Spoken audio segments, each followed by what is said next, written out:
बाबूलाल सरेना सांतल को हुल सेरिंग पे आजम किदा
A very warm welcome to all our speakers and participants.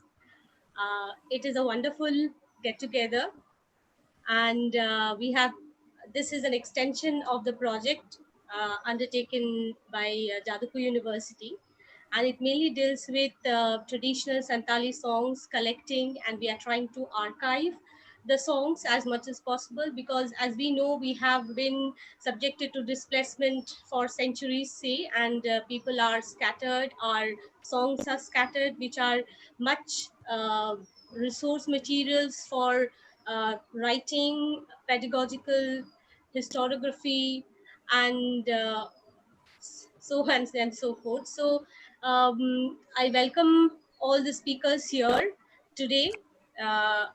Hul Johar Shanam Koge, Tihinda Hul Maha. Today is the 165th year of Hul. We are commemorating, and we are still unearthing a lot of history that is much unknown and is yet to be known and maybe seen in different light. Yesterday, we had very engaging discussions, and we hope to carry forward it today as well. Today, Nilanjana Dev will be our moderator, and we have our respected speakers. Please, Nilanjana Dev, I'm handing over to you.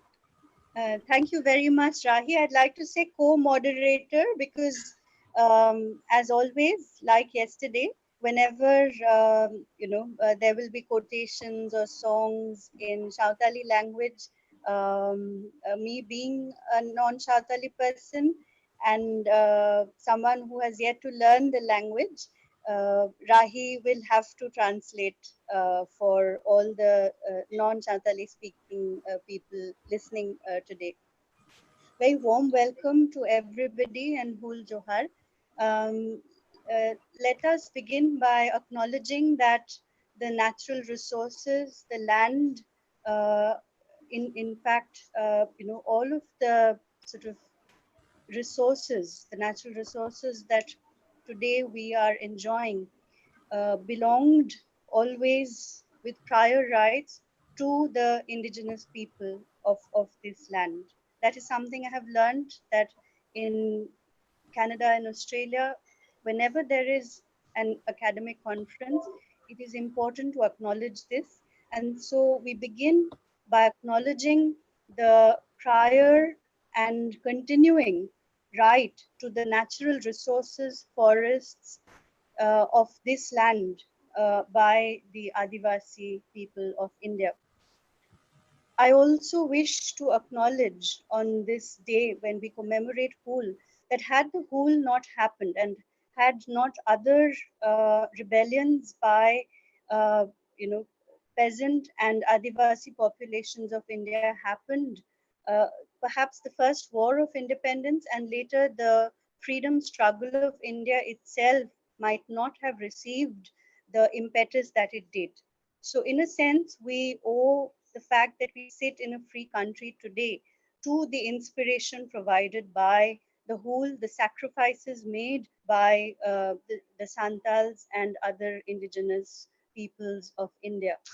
Having said that, yesterday was a very rich discussion on issues of history and historiography. But the whole is not something that is only in the past. The whole is something that continues today in many, many ways, and which is why our second academic session is titled Rebellion, Radicalism, and Revival. And we welcome in our panel today Sri Sibu Soren, who is a teacher and author, poet and playwright, um, Ruby Hembrom, the founder and director of Aadivani, Maroona Murmu, who is Associate Professor of History at Jadavpur University, and Regina Hansda, who is Fellow at Newcastle University. So, very warm welcome to all of you.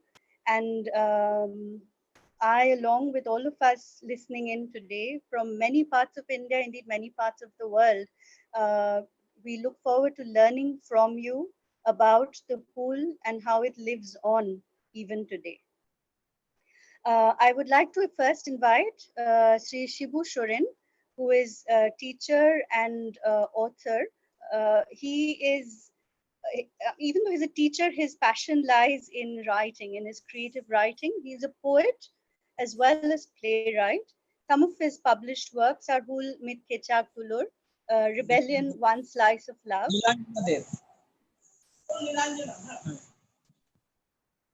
And also Chet Chikaena, What is the Matter, a play, and Molong, Fate, a collection of short stories. And one of the questions that was raised yesterday was what was the role of women in the Hul?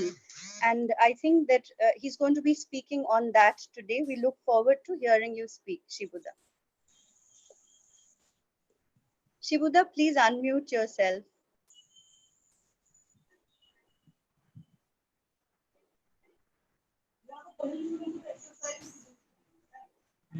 Shibuda, unmute. Yeah, thank you. Johar. Johar Sanam Koge. All Johar.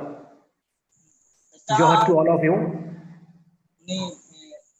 First of all, I would like to thank the organizers, especially Rahi Shoel, for inviting me to the online discussion on revisiting Hul 1855. I have prepared my paper in English. So after reading, I would like to discuss in English as well as in Santali. My topic of discussion already mentioned, Nilanjana, the role of women in the rebellion of 1855. The Santal rebellion was a very important chapter in the history of freedom movement of India. The Santal rebellion is commonly known as Santal Hul. It was a rebellion in present-day Jharkhand in eastern India against both the British colonial authority and Jamindari system by the Santal. The Santal rebellion started on 30th June in the year 1855 and was brutally ended on 3rd January in the year 1856 by troops loyal to the British. The rebellion was led by the 4 Murmu brothers, Sibu, Kanu, Chand, and Bhairav. Besides the 4 Murmu brothers, Bir Singh, Doman Maji, Kalo Pramanik, and Gocho Santal also played leading role in the rebellion and sacrificed their lives for a greater interest. Now the question arises, what were the role of the tribal women in the rebellion? Did they take part in the uprising? Did they organize the tribal people for the movement? The answer is very simple, but full of controversies. The role of the Santal women in the movement cannot be denied. They contributed an imperative role in the rebellion of 1855. But it is a matter of regret that we do not have so many records of the Santal women who fought against the British and the Jamindars. We do not know the actual reason why were the roles of the tribal women not documented. It may be assumed that so-called Diko and the British writers were indifferent to the activities of the tribal women of the said period. Historians belonging to so-called upper class did not have any interest in writing about the tribal women. As a result, women rebels were little known as heroic fighters. They are not remembered and honored by the people, but it can be said with certainty that tribal women played active role during the rebellion of 1855. According to judicial records of the rebellion, almost every Santal woman was a rebel and many of them were arrested for their involvement in the rebellion. Scholars have used such administrative accounts to emphasize the protest against colonialism. However, a detailed study of administrative accounts also reveals that after trial, most of women prisoners were released. Here we can mention the names of Fulo and Jhano Murmu, who played very active role in the movement, but they were little known as courageous rebels, even among the Santals. Fulo and Jhano belong to Murmu clan of Santal tribe in Jharkhand. They were no less revolutionaries than their men counterpart. According to some research scholars, Fulo and Jhano ran into the enemy camp of soldiers in the darkness of night. Yielding their access, they killed 21 soldiers. This incident fueled the spirit of the movement. They also formed group of tribal women who fought with their menfolk and sacrificed their lives. Research scholar Bashoki Karo of Chotanagpur, Jharkhand, has recorded the names of Fulo Murmu and Jhano Murmu in her booklet Ungulan Ki Aurote, Women of Revolution. Fulo and Jhano fought against the British and were martyred for the cause of freedom and tribal identity. Professor Norohori Kobiraj also agreed that a large number of Santal women had participated in the rebellion of 1855. He wrote in his book Santal বিদ্রোহের ইতিহাস, সাঁওতাল যুবক ছিল এই বিদ্রোহের মূল শক্তি, coat unquote, Santhal যুবক ছিল এই বিদ্রোহের মূল শক্তি, সাঁওতাল কিশোর ও বৃদ্ধেরা এই বিদ্রোহে অসীম সাহসের পরিচয় দিয়েছিল। সাঁওতাল মেয়েরা দলে দলে এই বিদ্রোহে যোগ দেয়। জেলে গিয়েছিল মেয়েরা ছেলে কোলে করে। সাঁওতাল মেয়েরা কেউ কেউ নেতৃত্বে অংশগ্রহণ করেছিল ও সাঁওতাল ঠাকুরের উচ্চ সম্মান লাভ করেছিল। That means Santal youths were the main source of power of the rebellion. Teenagers and old people showed limitless courage during the revolt. Santal women participated in the rebellion in groups. They went to jail with children in their laps. Some of the Santal women took leadership and they were highly honored as Santal Thakurani. So it can be said that the contribution of tribal women were no less important than their men counterpart. They did not hesitate to take weapons against the tyrannical British ruler and zamindars. When arrested, they eagerly went to the jail with their children. Dr. G.K. Paharia and Dr. Subhas Biswas also stated that one of the characteristics of the rebellion was that the Santal women, teenagers and old persons took part in the movement actively. Sangbad Prabhakar, a popular daily newspaper, published a letter on 3rd August in the year 1855 regarding the Santal rebels. The report of the newspaper also reveals that the tribal women of entire region were involved in the revolt and they were very efficient in shooting arrows. Now, role of literature regarding the role of women. Different genres of literature also have recorded the roles of Santal women in the rebellion. Parimol Hembrom, a renowned Santali writer, has published a historical novel, Tiri Sipahi. The plots of the novel are arranged on the various incidents of the rebellion of 1855. The central character of the novel is Rukni, who was one of the victims of the British. When she escaped from the clutches of the British, she joined the movement under leadership of Sibu and Kano. She promised to take revenge on the oppressive British and fought with full courage and valor. Now, I would like to mention the names of two historical dramas, Buru Anchar by Gaur Chandra Murmu and Hul Shengal by Dugai Turu. Both the dramatists Gaur Chandra Murmu and Dugai Turu have portrayed some characters of women like Salgi, Dangi, Ninki, and Baha. The women characters in their place were directly or indirectly involved in the rebellion. So all the documents like historical evidence, judicial records, newspaper report, and literary works prove that a large number of tribal women were involved in the revolt against the British and oppressive Jamindar. Some of them played leading role and mobilized the women for the movement.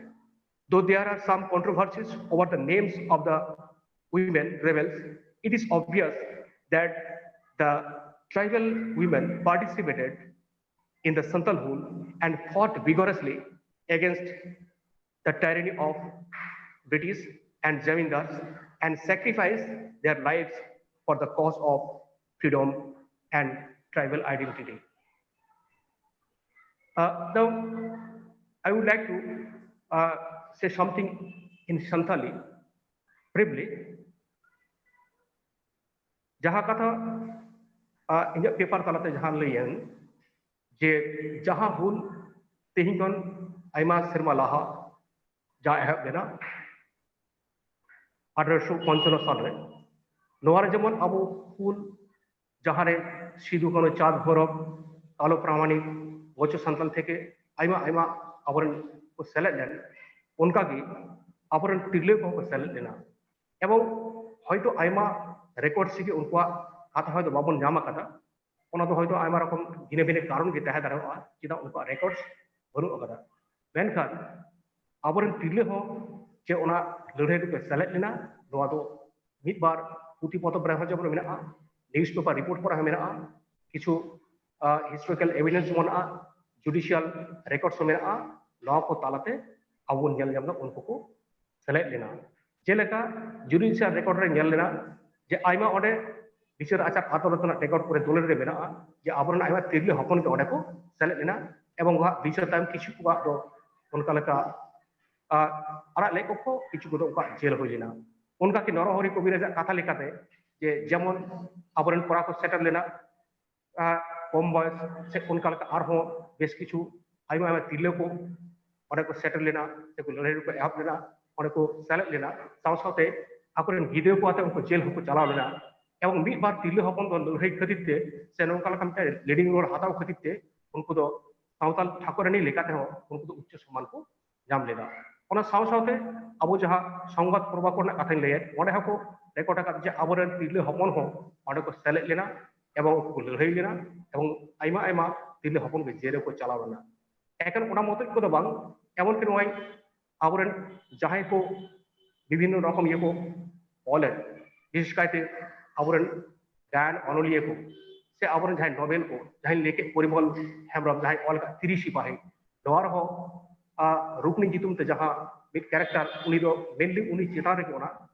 All दो ऑलकाना एवं ओना novel से उपन्यास ओना गामाम दो और ओना गामाम चेतन तेगे किंतु बुझे कना जे आबरन तिरले हपन हो किंतु उनका का लड़ाई रे उनको सेलेक्ट को तेहाना गौरचंद्र मुर्मू जहां गायन अब बन नेला कदा ओना रे नेला खाना बुरु अंचार ओने हो दनगी सलगी दोकिन आबरन सिदु को सावते मोहन दारोगा मा लगे से गय लेकिन चला kan thana noha kintu bujuna ona saw sawte dugai tu jahang abwa mit kita gan bun jala jala on ha tigle hopon ko bun jala pa on ha ko select kana ona saw sawte শুধুমাত্র select তো বাং কিছু কিছু encourage বা কো inspire বা কো আবরন ওটা select লাগে তাহলে কোনো কো সালাম দেখান দলিল ডকুমেন্টস এবং যাহা কো আবা ঐতিহাসিক বা একবার কোটেশন জলখানা একবার অল বিল চালাতে জলখানা যে হয়তো কোন অক্তরা যাহা যাহা কারণতে হয়তো হই দাঁড়াওয়া যে ভিনে ভিনে কারণ খাতিরতে উনকা দৃষ্টিভঙ্গি আবু চিতানতে এমন নৌকা কিছু মেনা যাহা তালাতে আবা উনকু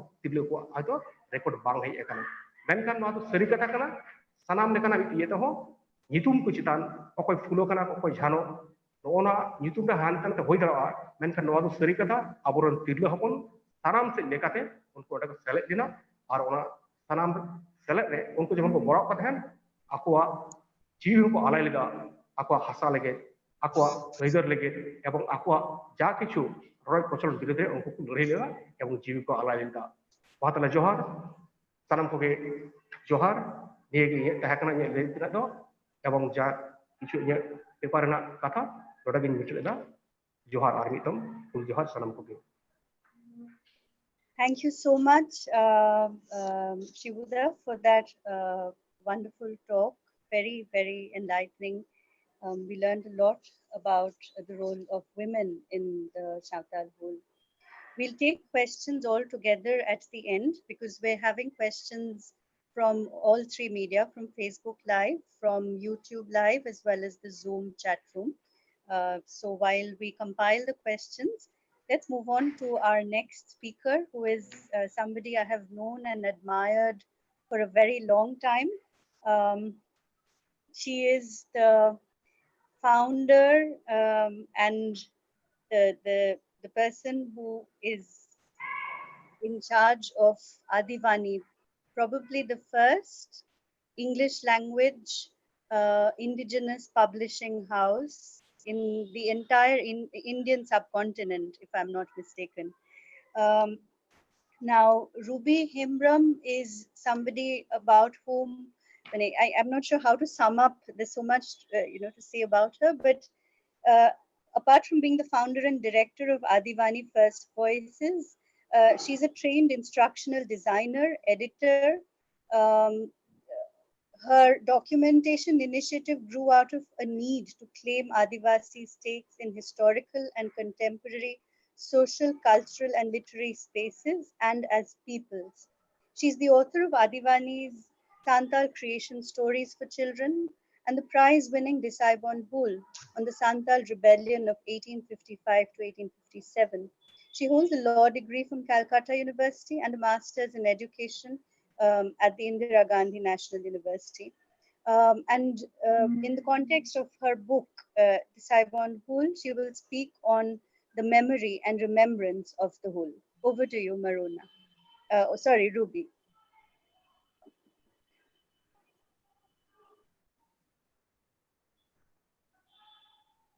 Yeah. Thank you, Nilanjana, and thank you all the organizers. Hul Johar to everyone who's listening in. So Disaibon Hul translates to Let's Remember the Rebellion. And my talk is primarily on memory and remembrance. So how do we remember the Hul? Was it an act of a barbarian people who played out their natural brutality? Was it a rogue group of savages turning disobedient to their masters? I'm certain some remember it like that, but the Santals don't. I certainly don't. The Hul was born as an act of saying enough is enough, no more. That was the life force that drove an amenable, self-reliant people to stand up to the oppression and exploitation of zamindars, traders, the British Crown, and its agents in 1855. When and only when that threshold of tolerance was crossed. But it was a little more than just that. The Hul was a last-ditch effort to safeguard our traditional ways of being that were being undermined by the influx of outsiders. So the Hul certainly is about thresholds, brinks, tipping points.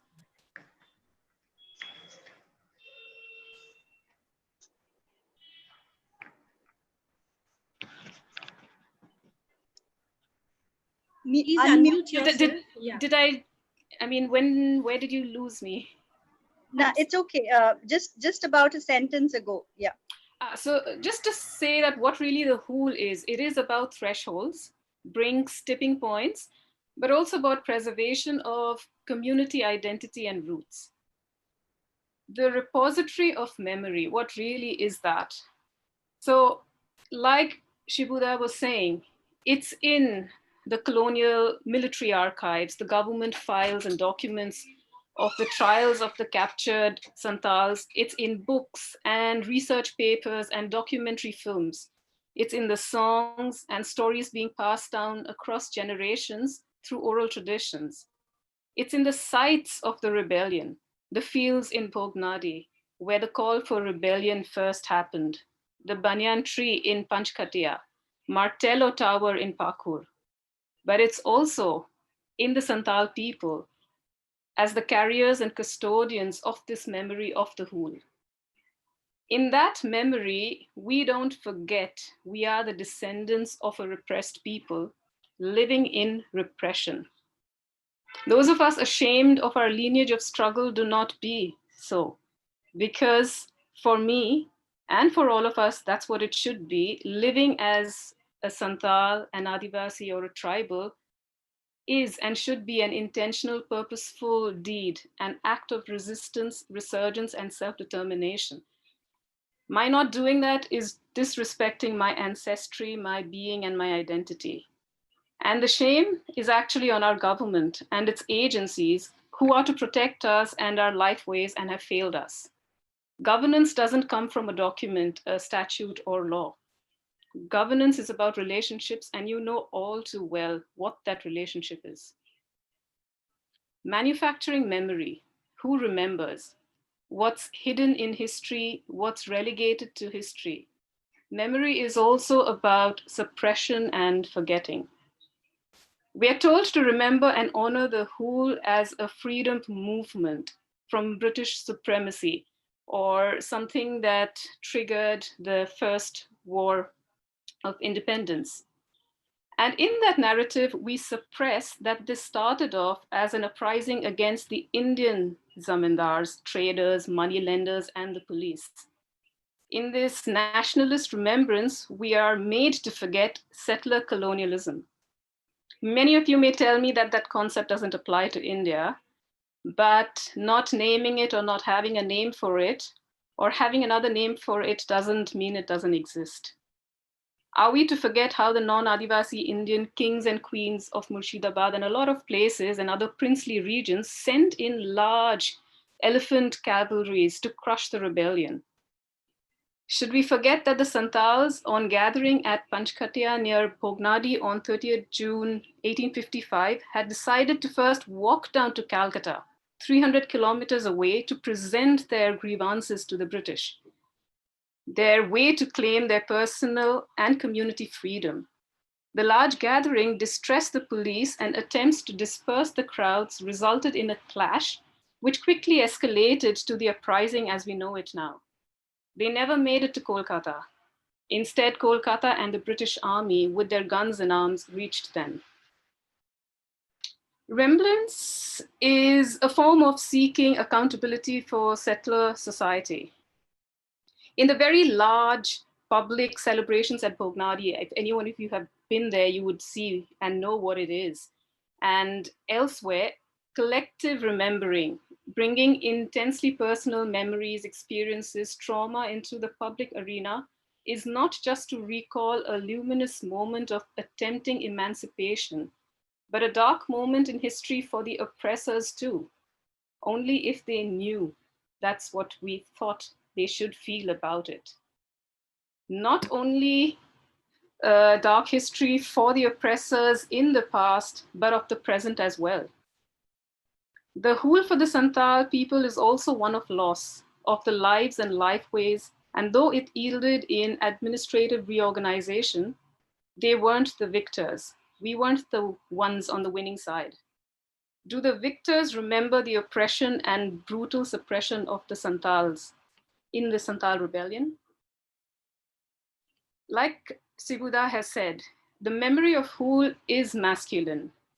Sidhu and Kanu's names are uttered reflexively and automatically represent images of two men in their traditional attire, the denga, and with bows and arrows.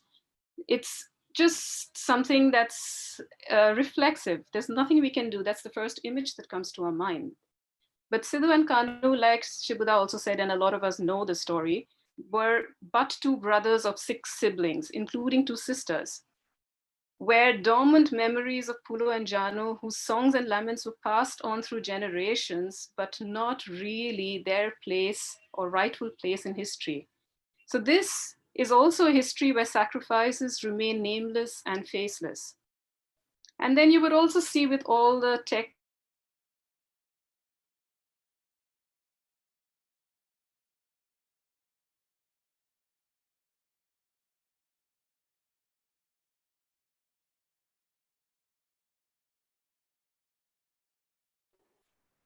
There seems to be a slight technical problem. Ruby's transmission seems to be paused. So in the meantime, while we wait for Ruby's recording to come back, I'd like to just post some of the questions that have come in so far for Shibuda. If Rahi could just get in touch with Yeah, I'm Ruby trying. and see if she can reconnect. Shibuda, some of the questions that have come in so far. One is there's a question that has come in from Professor Shashikant Murmu. He's saying that many people think that Fulo and Jhanu Murmu were the two sisters of Shidhu and Kanu. Is that true? If not, then what was their actual identity? Actually, yes, Yeah. thank you for the question.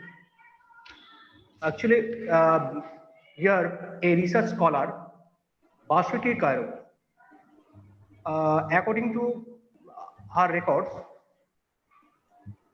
yeah, Hulo and Jhano belong to the Murmu clan.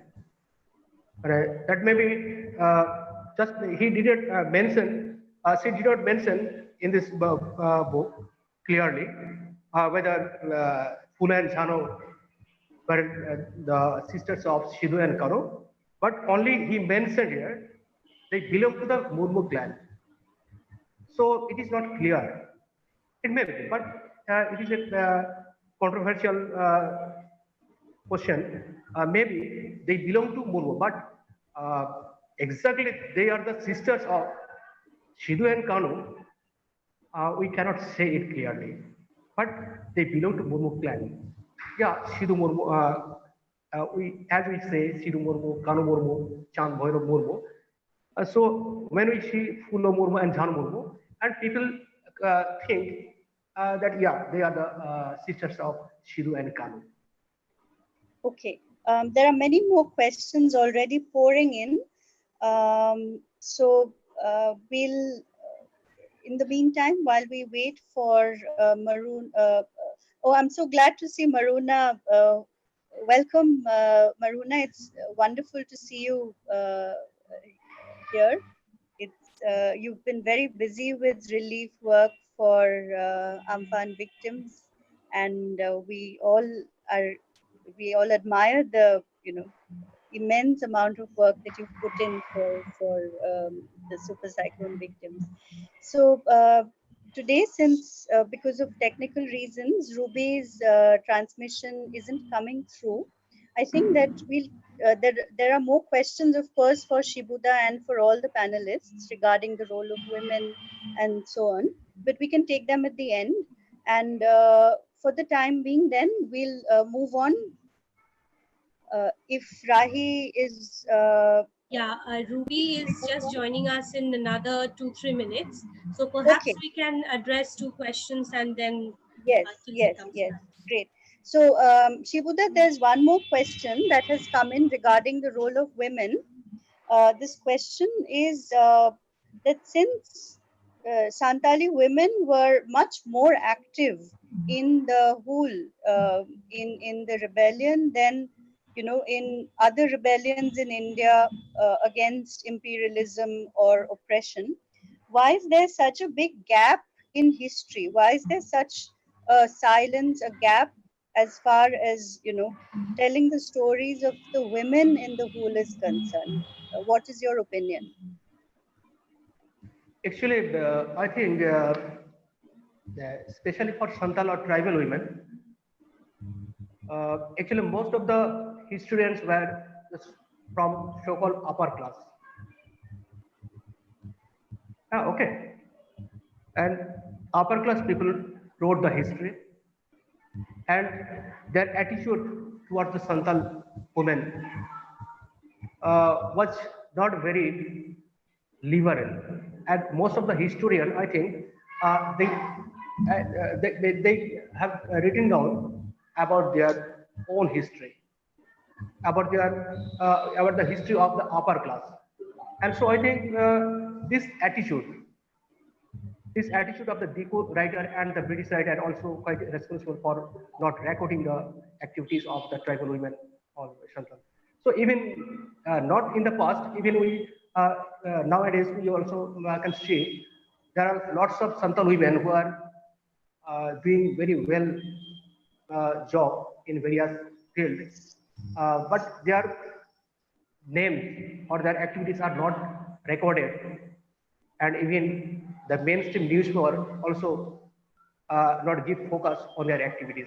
So the attitude should be, we have to change the attitude.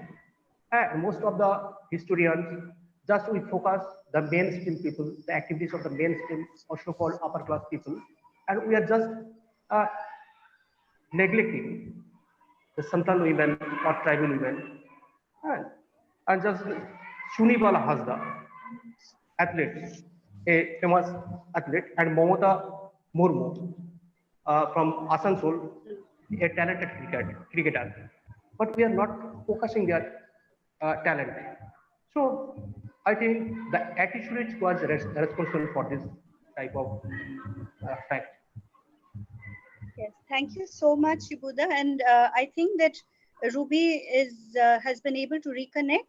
Is that so, Rahi? Yes. Okay. So, sorry. No, that's all Out right. of all days, it had to happen today and now. No, that's fine. We're all new to the webinar format, and it's frightening to be so dependent on technology, honestly. Right.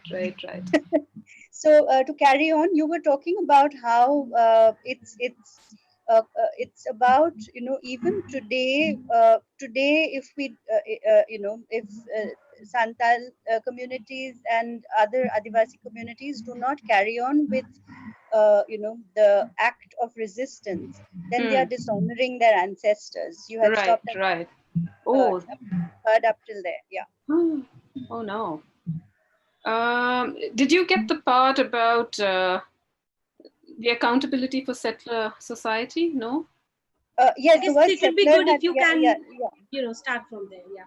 From there, or the part about the memory being masculine?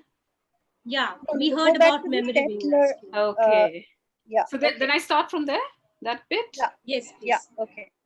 Yeah, so this is again taking off from what Shibuda has already said about how and why women's roles were relegated to in history, not because they didn't participate, but that's the thing. Why were their names not highlighted? So the memory of Hool is definitely masculine, because immediately the images that come to your mind when you think of the Hool are of two men wearing their dingas with the bow and arrow. And there's nothing else that comes to your mind, and it's so automatic and reflexive. So everybody knows that they were 2 out of 6 siblings, and the memories of Pulo and Jano were transmitted through songs and laments and passed through generations, yet their memory as something that was a huge contributor to this movement somehow remained a dormant one, and it's only now that there's a resurgence of this. So again, I would say that the Hool definitely was about a history where sacrifices remain nameless and faceless.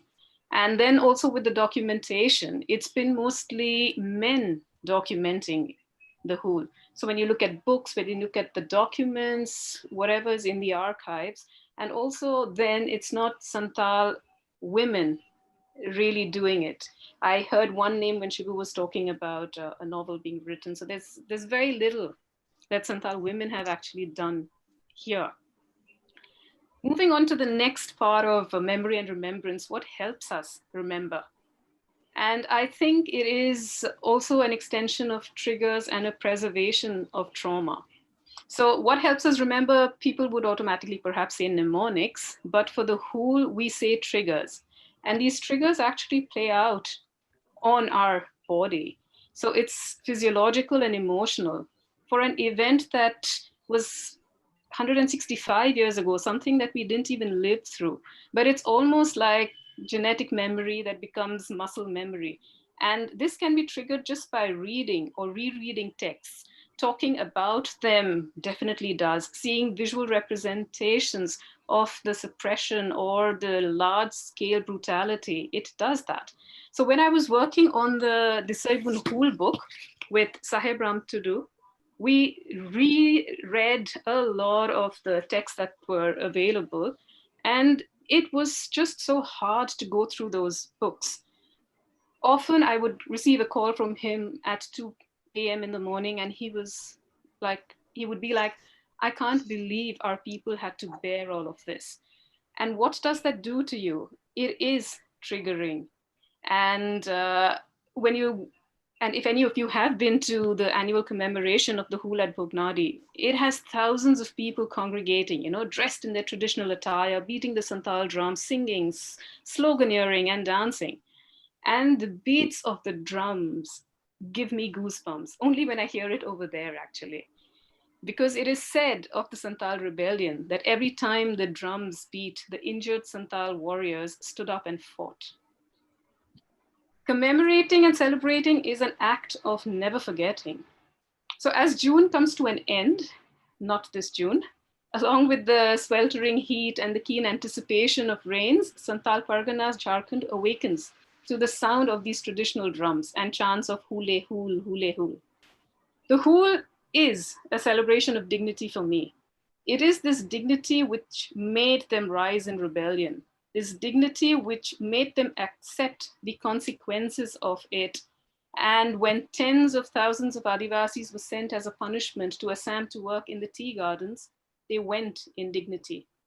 There they continue to live in subhuman conditions, denied the scheduled tribe status. This is also a narrative of partition, people removed from their homelands and sent to a faraway land. Why is this partition not spoken about with equal horror? The brown colors in our book of the Hul are natural colors. And it is tea, a dedication to those Santals in Assam who, despite their deplorable condition, continue to live with courage and dignity. That's how we remember the Hul too, by not forgetting our people in Assam, not forgetting the displaced, murdered, disappeared, brutalized, jailed, falsely implicated, and subjugated. We have a duty to memory because we are the memory. Solidarity of the oppressed is a way to live out that memory today. Thank you. That was, well, that gave me goosebumps at any rate. It was a very, very eloquent and very passionate, I think, talk on the Hul and what it means for you and for the Santal community. I wish we had time to share with our listeners today some of the images from the book that Ruby and Hembrom have created, the Disaibon Hul book from Aadivani. But I would encourage you all to buy it. I mean, there's no better way to support a publishing house than buying the books, actually. So again, we'll take questions right at the end. And there are a lot of questions coming in, and which is good because I think that a lot of people who haven't really thought about, what the Hul means for the Adivasi community, but also for the non-Adivasi community in terms of the need to reflect, as Ruby has said, on the ways in which the Diku have oppressed Adivasi communities across the subcontinent, for so many years. That needs to be addressed and acknowledged and redressed. So we move on now to our third speaker in the panel. And again, I'm very happy that somebody whose work I admire, both in terms of academics, but as well as her humanitarian work, Professor Maroona Murmu, who is Associate Professor at Jadavpur University in the Department of History.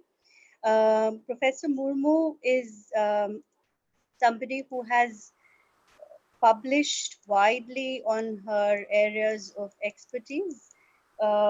She's most recently working on the condition of Adivasis in West Bengal, particularly a project delving into the inclusion of Adivasis into formal education in Hingolganj block of North 24 Parganas. She works on gender studies in colonial India, environmental issues, and the caste question in Bengal. Her book, Words of Her Own, Women Authors in 19th Century Bengal, has been published by Oxford University Press. After passing her undergraduate course from Presidency College, she received her MA, MPhil and PhD from JNU New Delhi. But right now, Jadavpur University claims her as our own. So, Maroona, over to you, and we look forward to learning much from you. Bonjour to everybody, and thanks to the entire team for making this possible. This webinar was really needed because people do not know much about even apart from certain textbook and excerpts that we have. And thanks, Ruby, for talking about the politics of remembering, who remembers, how they remember, and how. And as Shivuda was saying, we should also remember that there's a politics writing as well, who writes. And it's not about the Adivasi women that such suppression happens, because I've been working on general history as well. If you look at any movement, if you look at the police files, if you go to the home, even there you do not find mention of women who have played quite a huge role in the nationalist struggle. During the Gandhi movement, you do get to see the names of few women, but even then, that's not the. Now, I remember Fool as a legacy of resistance, and I believe that the resistance that began in 1855 continues till date, because the causes of oppression haven't gone away. The Britishers have, but the Indian state, even after 72 years of independence, have successive parties in power have been oblivious to needs that the Adivasi population of this land undergo. And I think this is absolutely a deliberate oblivion that we are pushed to. Now, I'd start off a bit because as a student of history, I'll go back a bit so that I can come to the present. One has to remember that the place, Damini, where the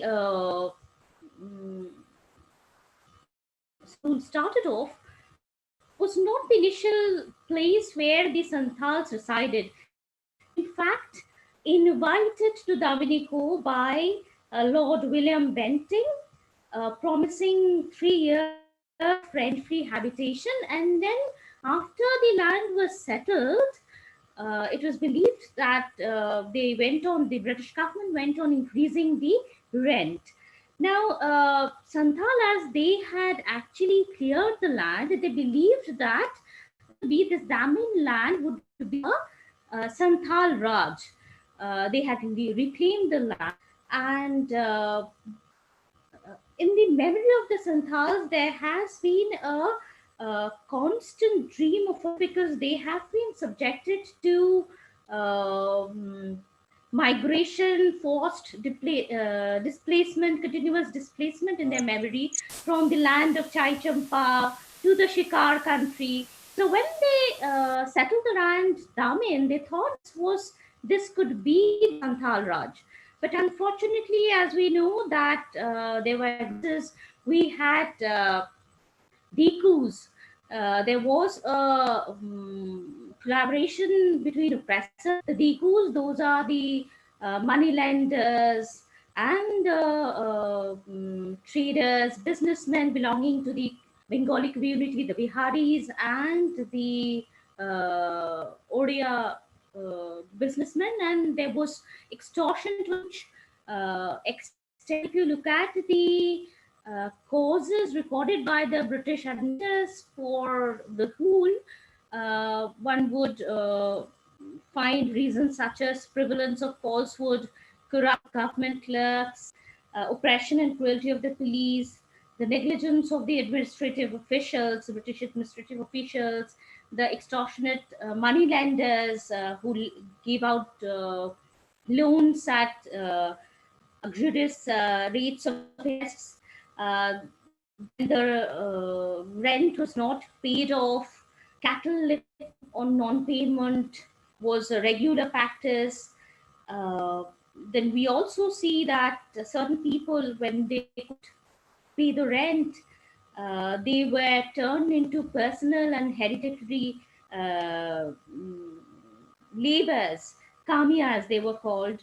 Now the court system with all its English judgments and its nitty-gritties is very alien to the Santal system of administration. And as we know, Santals, they have a village council usually consisted of 7 officials, and they were they were at unease with the sort of modernization and commercialization that the company had forced into their egalitarian democratic system of social control. So there were other such as indigo planters, the zamindars. There was all sorts of abduction and rape of Santal women by the European employed in railway construction. Santal women were used as comfort women by moneylenders, zamindars, agents of the British. So there seems to be a lot of reason why the Santals could not but rise in rebel. But what is important is that apart from Sidhu Kanu declaring that the Thakur had appeared and had told them that they have to establish an independent Raj, but one has to remember that Sidhu Kanu called themselves as Subha Thakur, or the tax collecting sovereign. That is, they thought Anju conference mein the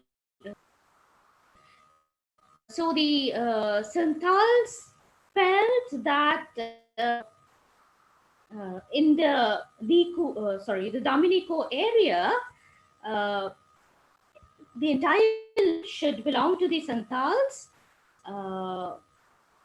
No creditor should be repaid any debt because they are the ones who have cleared the land.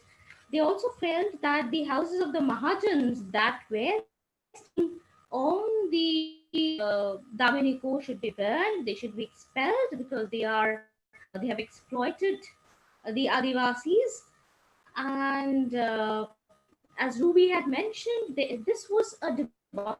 Santals have all throughout been a peaceful group of people who have been used as settlers, and we all know that there was a march organized on 30th June, which to come to Kolkata to meet the government officials to get wrestle for the exploitation they were facing at the hands of moneylenders, merchants, zamindars, European planters. And when this democratic initiative failed, it is only then that on 7th of July, not on the 30th, but 7th of July, that the coup or the rebellion began. Now, something which I call a legacy is also the uprightness and fairness that was there when this coup was going on. Like a place called Maharajpur, Tribhuvan Santal had killed 2 European women and 2 children. And this was vehemently resented by Sibu and Kanu, and Tribhuvan was punished. Even British writers like E.J. Mann, they say that he says that the Santals followed a strict to conduct even in war against the British. They were used to using poison arrows to get rid of full-grown tigers and all, but these were never used against most ferocious of attackers, that is the British government. So one has to remember the sort of uprightness that I still believe, I'd love to believe that we carry within ourselves. And the British did write Major General Vincent Jarvis. He did recognize that it was not a war, and it was there was, and he says that there was not a sepoy in the war who did not feel ashamed of the sort of notoriety that they had fought on these people who were just fighting with bows, arrows, and you have the entire elephantry armory against these people. Now, I would also like to talk about the aftermath. That's what I want here for. I talk about the and the present and how the past is embedded in the present that we are in at the moment. The aftermath of the rebellion brought a significant change in the relationship between the Santals and the economic and political system of the British India. J.A. Macphail declared that, I'm quoting, that the whole was a lesson in government. The lesson in government had been taught not by the government to the subject people, but by the subject people to its government. The lesson being that government cannot ignore care of its people and remain blind to the profound socio-cultural dislocations that the Adivasis subjected to. So we find that by the Act 37 of 1855, we have the formation of Santal Pargana, and as the first sovereign territory, as you can say. And one has to remember that in this territory, the Majhi is actually the headman of the indigenous system of operation, became the primary office of administration in the district, combining the work of the magistrate, police officer, revenue collector. So this recognition of Santhal Pargana was a formalization and legal recognition of the traditional responsibility of the Majhi Pargana that is implicit in the Santhal society. So through the Santhal rebellions, the Santals preserved their right to live by their own traditions and under their own suba in a region that they call their own. However, it is true, as Ruby was saying, that this rebellion also forced many Santals to leave their homes and start afresh as indentured labor in Assam tea plantation, and they have lost their ST status in Assam. Now, if you look at the Santal folklores, ballads, verses, folk tales, they talk about an incomplete past in the whole. They talk about a pregnant present, and they talk about a future with immense possibility. It talks about hope. With the sort of repression that we're all always already in, even at the present, we cannot give up hope. That's there. So, to the Santhal, remembering who is no singular critical episode or a once and for all occurrence. The whole which was tribal uprising against the British Empire, and the first, even before the 1857 rebellion, which is called the first rebellion against the British Empire. This whole transformed the everyday life of the permanently. And one could hardly distinguish between the rebellious and the non-rebellious state of being. That is, the officials of Deoghar wrote that Santals continued to assemble in large numbers with bows and arrows, even when there was no Hun schedule as late as in 1858. They were not content in carrying the arrow as a mark of their tribalism, but they insist on those as well, even despite the official persuasion.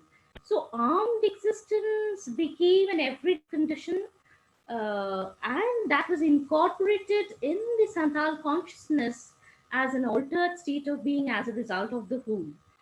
So even when the Bengalis sided with the British during the revolt of 1851, we know that Santals rose in Orissa, southern western Bengal, that resented the increase in 1859 in Gopikandar, in 1861 in Hendwa. In 1865, they stated a message at Hazaribagh demanding 2 rupees for each village. Then in 1871 and 72, when the census began, the Santals were obviously very apprehensive about the entire process that conducting and rebelled against the census of operations. And even till 1917, they were, we find that when the British government was trying to recruit labor corps, there was a resentment amongst the Santals. So I would like to say that the Hul inspired numerous other peasant struggles and mass movements against feudal assertion and imperialist exploitation. Uncompromising rebelliousness remains of Santal being even after 72 years of independence. And I'd just like to mention a few of that is what is a matter of hope is that despite the fact that the government is trying to amend the Forest Rights Act of 2006, the Adivasis are uniting to resist the insult to the constitution, and they are trying to resist the state's decision to give away Adivasi land to the profiteering corporate big capital. Now, according to the Right Act of 1966, it is the Gram Sabha, which is the highest administrative authority in areas which are called PESA, and these are actually Adivasi lands, and governments are not permitted of or otherwise from land to any non-Adivasi in the name of development without the permission and the formal decision of the Gram Sabhas. Now, despite that, we have seen violations, which still date remains the second largest military state in India after Kashmir. There's rampant violation of Forest Rights Act. Land has been handed over to Adani Minerals Private Limited. We've also seen in 2005 where the government and Fosco India had gone into some sort of a collaboration in mining and construction, and Hinkania went on for instance, and then there was POSCO Pratirat Sangam Samiti, and on 14 June 2011, the Odisha government was forced to pause land acquisition in Dinkania. We also know about the bauxite in Niyamagari Hills, where 12 village councils of the Domuria Cones, they put up a heroic resistance, and we have also seen how in 2016 and 17, the Jharkhand government brought in amendment to the Chotanagpur Tenancy Act in order to transfer the land of the Adivasis for commercial profit. And we saw the rise of the Patal movement to resist of water, forest, and land. They call it Move for Jal, Jungle, and Zameen. And they had inscribed parts of the constitution pertaining to scheduled tribe areas on stones. And these successes of successful resistances have been internationally acclaimed and continue to motivate tribal resistance elsewhere. I would also like to talk about the resistance put to the attempt. I shouldn't be using the word attempt. It has been changed. The Scheduled Caste Tribes Prevention of Atrocities Act 1981 has been changed in 2018, and the perpetrators are allowed to take anticipatory bail. We know what had happened coming from West Bengal. I cannot but mention Chudi Kotal, the first ever Lodha Shawar graduate who had to end her life due to caste repression. The perpetrators, they were not punished according to SC/ST Prevention of Atrocities Act. But there was a huge backlash in the country when 2018 Amendment Act was passed. That gives such much hope. And we all know, coming from Bengal, I should actually, and it was undivided Bengal where the coup happened. So I must say that if you look at reservation becomes an issue of contention even today. And according to the data published in Telegraph on 1st February 2016, in 2014, there were about 50,000 professors in college and universities in Kolkata in West Bengal, and amongst them, I would like to reiterate that only 0.91% of the faculty members in West Bengal College and University belong to the ST category, not even 1%, and that is the sort of progress that we flaunt about in West Bengal. So, I will end by saying that one remember the sort of movement that had taken place all across India to include Santali in the 8th schedule of the Constitution through the 92nd Constitutional Amendment Act of 2013. And it gives me immense pleasure to say that Alchiki in West Bengal has been accepted as a recognized script in Santali and Santali has been adopted in schools. This is no mean feat because I at present work with students, dropout students in Hingalganj, and one of the reasons why students are dropping out is that they do not understand the language of communication in West Bengal. That's not the term. So it gives me huge hope by the sheer fact that Santali medium schools have been opened up. They can keep Santali students can appear in Madhyamik language, and Alchiki has been accepted. So I think resistances help, and we continue this legacy of resistances as long as we do not have an egalitarian society, and that's a distant dream. This resistance will be with us. Thank you. Thank you very much, Maroona, for that talk. And we look forward, as you say, to more and more positive results emerging out of this long history, ongoing struggle and resistance. Let's hope that Jadavpur University also gets a Department of Santali Language and Literature very soon. We have from Newcastle University now, Regina Hansda, and we're delighted that she could join us for this conference. Regina has a PhD in geography from Cambridge.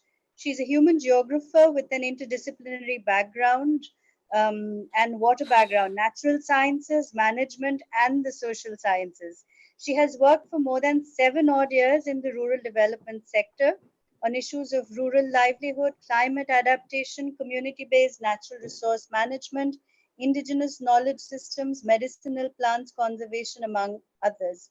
Her work sits at the intersection of economic geography, gender, and development studies, and she's currently interested in the alternative imaginations of food and agriculture, with specific interest in the role of women, small farmers, and indigenous groups in the global south. She's going to be speaking on what the Santal Hul means to her and its relevance in contemporary times. Regina. Yeah, first, thank you to the organizers I'm delighted to be invited to speak about this. I'll give you a disclaimer. I'm the only participant in the panel who hasn't really engaged with whole literature. And so I will basically come as someone, a mainstreamed Adivasi who's just reflecting about whole. So yes, I'll just start with a very personal anecdote, and I'll do a share screen. One sec. Oh, I can't see it now.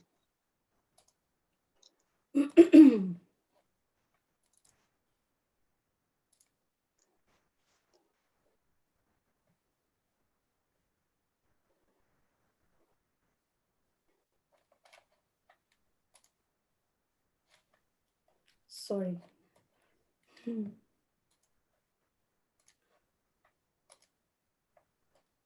So screen sharing, yeah. Yeah, so I'm sharing, I'm starting with a very personal anecdote. I was in Alaska last year for a conference, and on this date, which is 30th of June, I got my first tattoo done.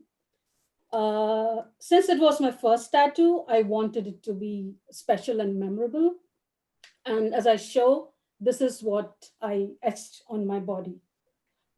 It is my totem from the Hansda clan and two Santali words, Hul Sengel, which means the spirit of the rebellion. So why this image? What does it mean to me? In a traditional sense, a tattoo as a body art form performs many functions and symbolizes many things. But for me, it was my sheer desire to have a cultural connect with my identity and a sense of pride and belonging. And what better occasion than to do it on the anniversary of the Santal Hul and on an indigenous territory of Alaska. This has been my constant subconscious quest, but not an easy one. I'm talking about my identity. When for the most part, you happen to be the only Santal person in your classroom from school to college, the only Santal person family in the neighborhood or places of work.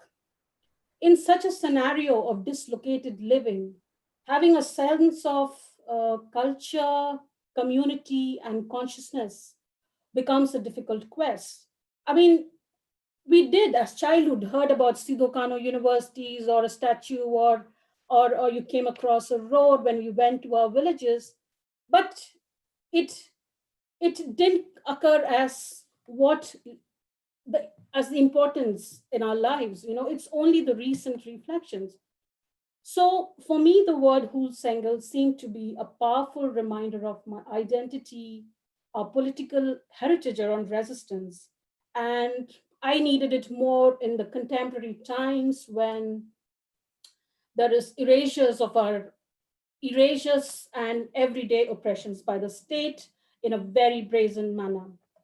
So now coming to the more substantive points, and I think that's the disadvantage when you speak at the end. Everyone has made those points, but it's okay. I'll just reiterate some of those. So for me, Hul stands for, and as Maroona mentioned, and Ruby and Sibu mentioned, that for me, it's a reminder of our history of oppression, subjugation, marginalization, and also trauma. Ruby touched about that. So what was the protracted conditions that made mobilization of thousands of Santals possible? As Ruby said, it was the tipping point. It was enough is enough of a sustained exploitation, atrocities, and harassments by the agents of the colonial power, the moneylenders, police officers, and the landed elites. Now, the question for me is, has those conditions of oppression changed in contemporary times? The answer is a big no. The principal idea of exploitation and oppression remains the same.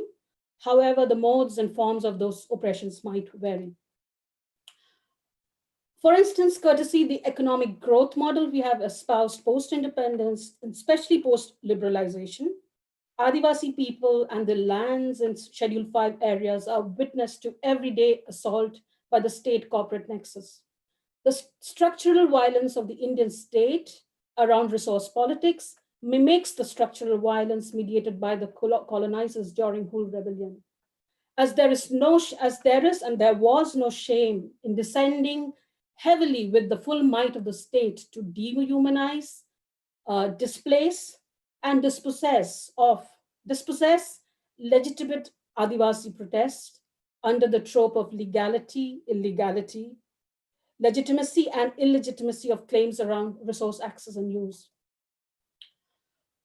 For me, as I mentioned, the memories of Hull is also about trauma, also a reminder that for oppressive structures of power and domination, morality and ethics is in short supply.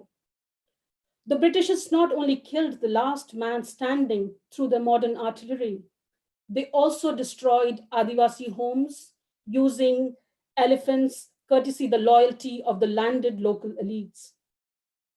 How different is it when you see the institutions of the state in contemporary times, the forest department, the revenue department, the land department, brazenly evicts Adivasis from the lands, destroying their homes with very short notices and any reasonable reasons.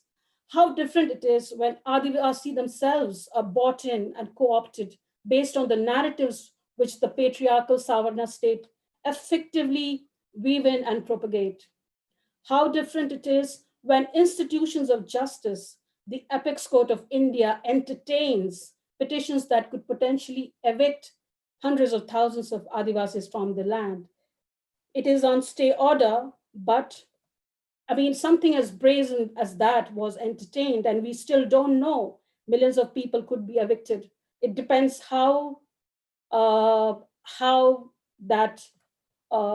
battle in the court is fought based on documentations that we basically lack. And also the apex court disregarding the collusion and corruption that exists at the local level bureaucracies. Also, when Adivasi activist or just an Adivasi is branded a Naxal, becomes an easy trope that enables the corporate state to perpetrate violence with impunity, and without any recourse to justice. Such imagery, narratives, and everyday marginalization of our lives has an affective dimensions to it. As Ruby says, we live it on our bodies. We, the mainstreamed, some are still being mainstreamed, and we who have, relatively more mainstreamed, subconsciously tend to carry these little stresses and traumas all along. In psychological literature, it is termed as minority stress. We carry these stressors. So these stressors are basically experienced by members of stigmatized, socially marginal groups and defined as events and conditions that cause change and that require the individuals to adapt to the new situation or life circumstances. For a society whose central ethos revolves around I haven't spoken for long. Communitarianism, one can only imagine what such state-mediated evictions and displacements from the lands, everyday assaults and betrayal of justice does to Adivasi lives. Adivasi lives don't really matter in popular consciousness, but we still haven't arrived yet to talk about mental health. This brings me to the second point, which I want to make about Hull and which Maroona, referred to. It's about the legacy of resistance and hope.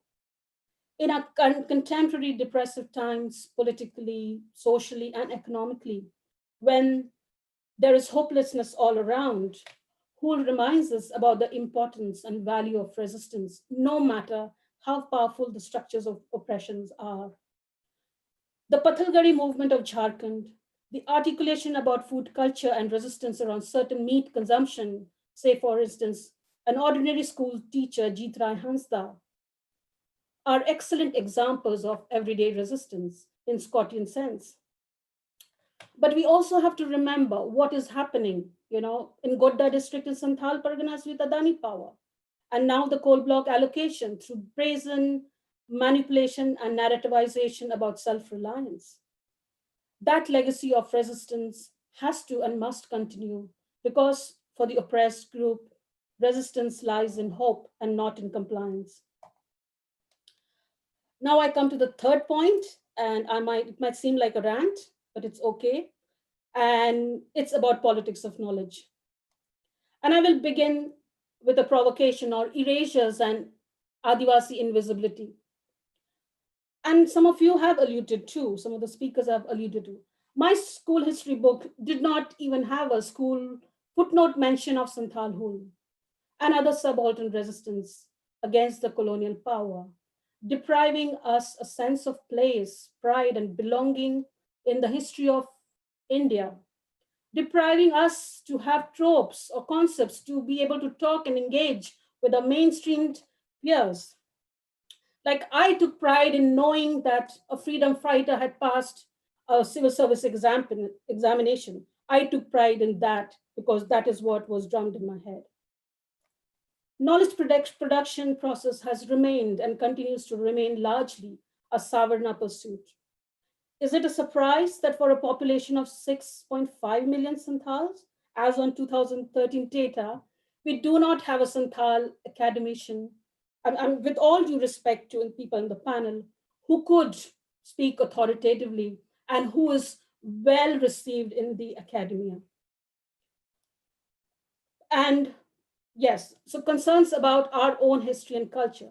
This is where knowledge politics comes in. The way research and funding is structured, it makes it easier for a non-Adivasi to study about our lives and culture than for an Adivasi person. Why? Because as an Adivasi researcher, I am more inclined to not maintain a critical distance and fall into the traps of essentialism.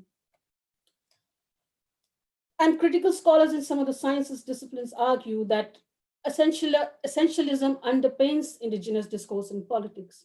But how do we resolve this tension of the right to exist in a manner,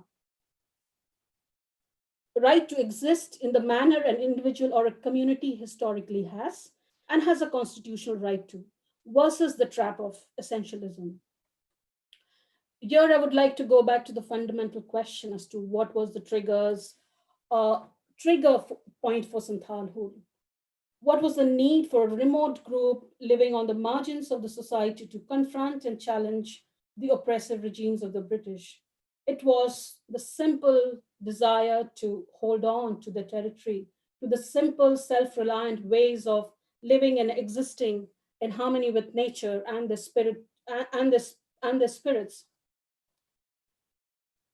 Why is it that place-based approaches, which has become the go-to idea for bottom-up planning and regional development, and which recognizes and emphasizes the value of place-based identity, attachment, and dependencies of communities, but when the same values are articulated and expressed by Adivasi tribal people themselves, it doesn't find much traction.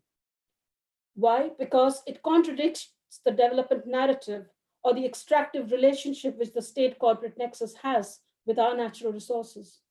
Why is it that emerging grand narratives around post-humanism, minimalism, sustainability, which draws much of its inspiration from indigenous ways of living, does not have any indigenous scholar which is recognized worldwide?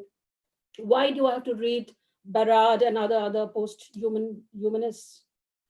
I think for the whole legacy to be transformative more than performative, it is important the Santals themselves become part of the debate concerning their lives. This applies to all other oppressed groups. This also means academia, which is a site for knowledge production and which is dominated by upper middle class, Savarna class, reflecting and creating space for more Adivasi indigenous scholars to exist and flourish. Thank you. I would be happy to take questions.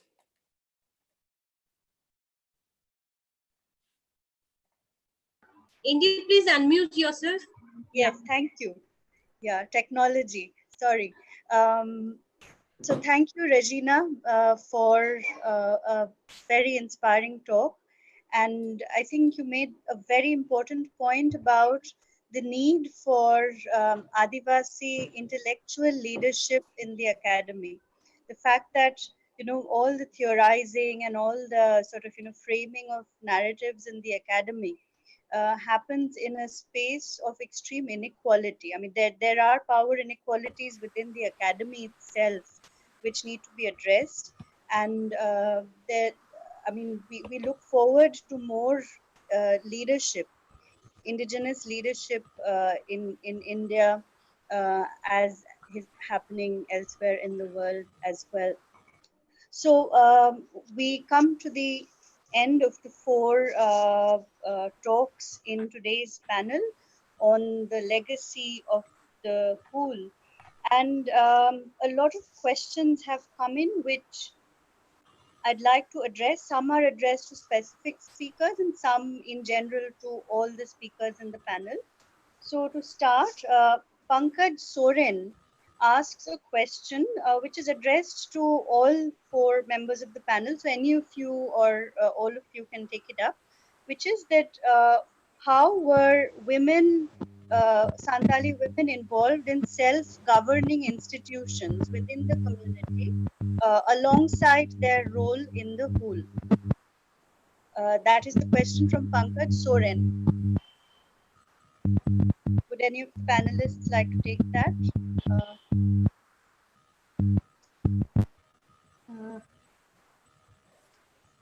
Since Shibuda was speaking about women, would he take it up or will I? Shibuda, would you unmute? Can I ask a quick question? Is my screen share still there? Am I? No, it stopped. It stopped. No, okay.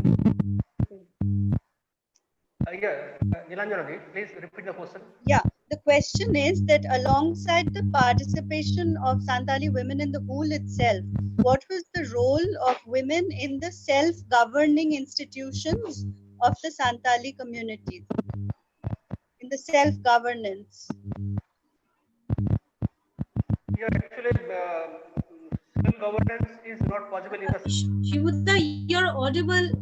Your audio is not clear.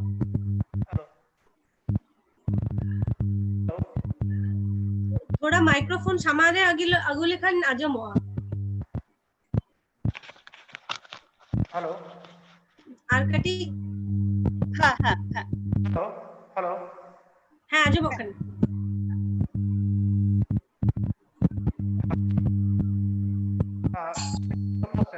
Pankaj. Self-governing, I think it is not possible. Yeah, they have some important role in the society or in the family, but just like Hindu society, Santal society is also a male-dominated society. So self-governing is not possible. Yeah, maybe possible, but in your social structure, we can see most of the Santal women, they play very important role in the family, just like every type of works in the family they do. But self-governing, it is, yeah, they can do the work in the field or agricultural field or even in the society. Yeah, some women, yeah, they can do such type of things, but as a whole in the society, as a male dominated, most of the Santal rituals are the male participants are dominating. Male or male, they dominate the society. So self-governing, yeah, maybe some women, they can do such type of works in the family where the male member of the family is not present, so they can govern themselves. But in the community, in the village, there are some social system. They have to depend on the social system, and so totally in the village or in the social structure, it is quite difficult for self-governing, I think. But there are other opinions also. So you can share also your opinion. Maroona? Maroona, would you like to come in briefly on that? Unmute. Yeah, Lord, I would actually thank you, Shibuda, for saying that Santal society is patriarchal as all society.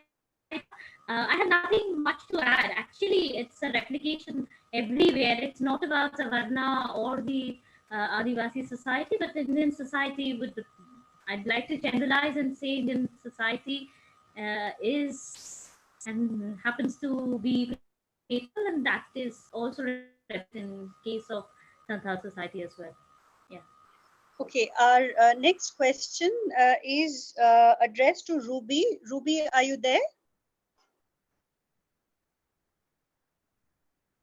Ruby? Yes. Yeah. Yes.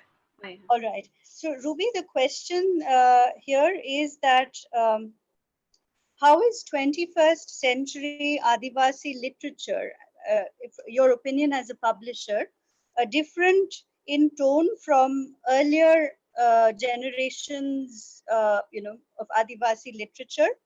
And how would you locate your publication, Disaibon Pool, in this particular kind of, you might say, history of Adivasi literature? There isn't really much difference in styles or let's say themes.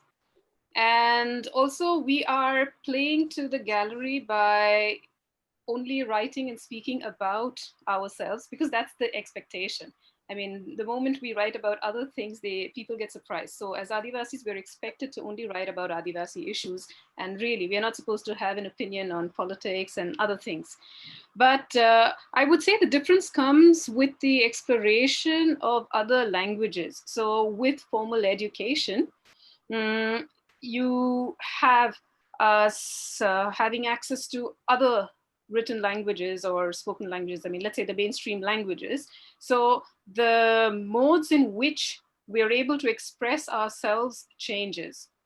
As for my book with Disaibon, it's an illustrated book. It's for children. So you would have very little text. So it is something that introduces children to this story, which we're not telling anymore in this fashion. So yes, we go to the Hul celebration with our families, but there's not much time to tell them about the history. So something that introduces them to it, plus it was something that I wanted to memorialize. And of course, I wanted to pay tribute to the people who were sent to Assam, saying we still remember you.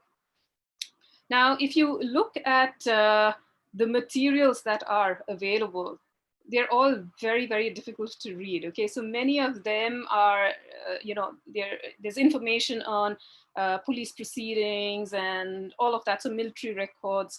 So there isn't anything that would really be or could be introduced to children immediately. So even when you have the writings that are available, they're not mostly literary writings, but mostly academic writings, which again is not accessible to a lot of us. Even for me, I would find reading those texts really difficult.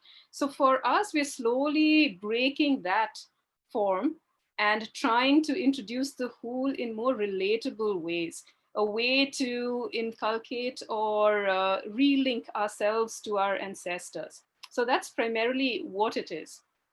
So I haven't really seen a lot of books that have the whole theme, especially in literary writing. I think Shibuda was mentioning one or two, but then they would also probably fall in, what would I say, academic writing. But I would say this, that even though we don't write about the whole, or that rebellion of 1855-57, when you read our writing, it is about the same struggles, the same oppression. So how is it that our expression is the same, or what we experience is the same, without really having to talk about the whole? And that is what should actually bother us.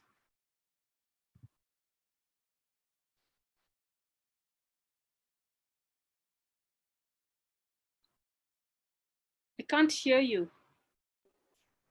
We have two related questions coming in. Again, one from Pankaj Soren and another. These are addressed to Shibuda, but also to other participants if you'd like to come in. This is sort of related, I think, to the role of, were there non-Santali people involved in supporting the whole? And someone is curious to know, were there any British or Dikus who supported the Santals at any point in their resistance movements? And someone else is asking, did the press at that time, English or Bengali language, in any way show support for the movement?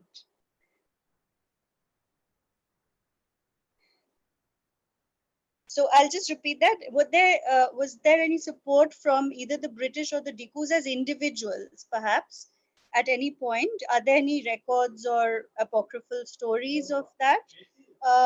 And what was the role at that time of the media? Not that there was much in terms of a very vibrant print culture at that point of time, but Let me come. yeah, Maroona. Yeah. So yeah, there was one of the reasons why the British administrators could not make out why the Santals were rebelling against the British government is the fact that they felt that Adivasis themselves do not have any agency of their own. They are not historical beings. They are mostly spontaneous community with spontaneity who indulged in drinking, dancing, and doing whatever the merrymaking that they are in, and they were perplexed by the fact that there could be rebellion from these people. So there's an attempt by the British government to take away agency from the Santals themselves, and we also see, like, look at the punishments that were delivered, the people who were punished after the Santal rebellion. We would find that certain lower caste Hindus, Dalits, we would call them now. They're like the Goalas, the Telis, the Kamars, the Lohas, even the outcasts like Hadis, Bauris, Chamars, Dors, Muslim Jolas. They are the ones who rose in solidarity with the Santals.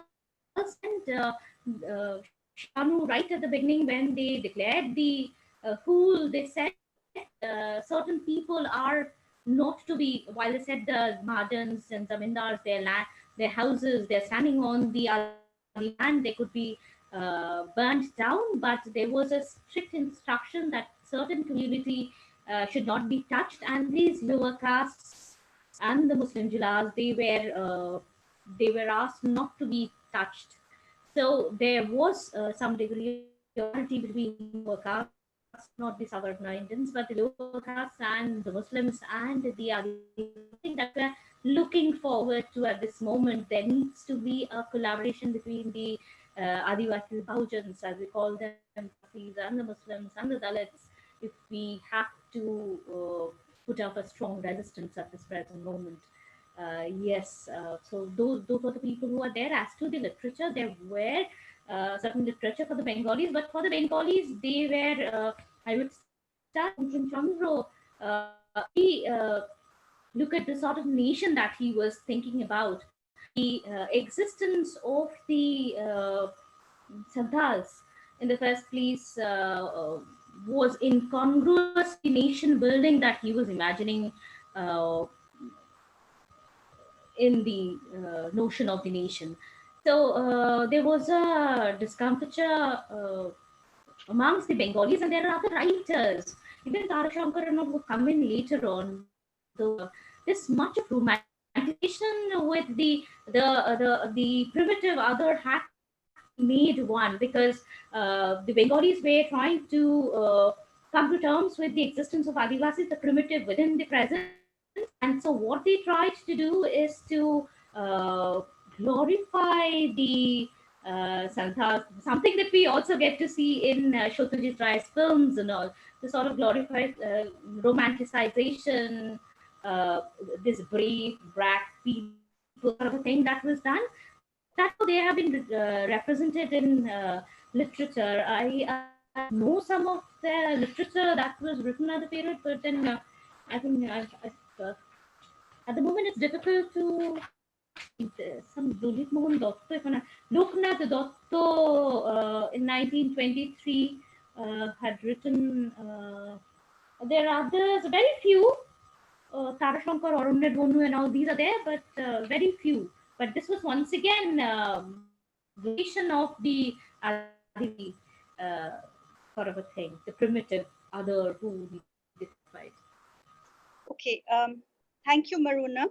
There's a question that's come in from Vicky David. He's asking if any of the participants or any of the speakers could comment on the politics of the way in which Adivasi languages suffer at the national level in terms of the recognition of Adivasi languages such as Santali and the way in which they are supported or promoted in terms of how the central government or even state governments respond. Would any of the speakers, Regina or Maroona, Shibuda, Ruby, like to respond? Sorry, I missed the question. I was busy looking at unmute mute window, and I just, please could you repeat? Yeah, the question is if you could comment on the politics of the way in which Adivasi languages suffer in terms of support, getting support from the state at the central and also at the state government levels. Oh, I think somebody might have to come in this. Yeah, I'd just like to say that along with the inclusion of Santali in the scheduled amendment 2003, there were other languages, Adivasi languages that taken in, and the thing is that we are at the present moment there's an attempt to work with endangered languages. These are mostly Adivasi languages that are endangered at the moment. So, at the official level, I think there's an attempt, half-hearted, I would like to say, because I do not believe that any government has the will to promote Adivasi languages. But at the official level, some concession has to be done. Such efforts are being made. But since there is not much respect about the tribal or the Adivasi culture as such, I would like to stick to the point that these are just lip service. Yeah, absolutely. There's a question that is coming in about, and this is a question that is addressed specifically to Ruby and Maroona, if you would like to take it. It comes from Stella Biswas, and she's asking if you could comment on how, in the memory and consciousness of Santals who converted to Christianity, the memory of the whole persists. This is a question from Stella Biswas. If you would like to take the question. I think Ruby would be the right person because I do not belong to the converted community, so I think Ruby or anybody else would do that.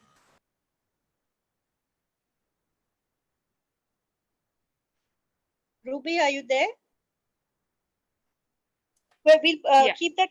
Yeah, okay, Ruby. Yes, thank you. Yeah. So after the quelling of the rebellion, one thing that the British did is they allowed for the missionaries to come in.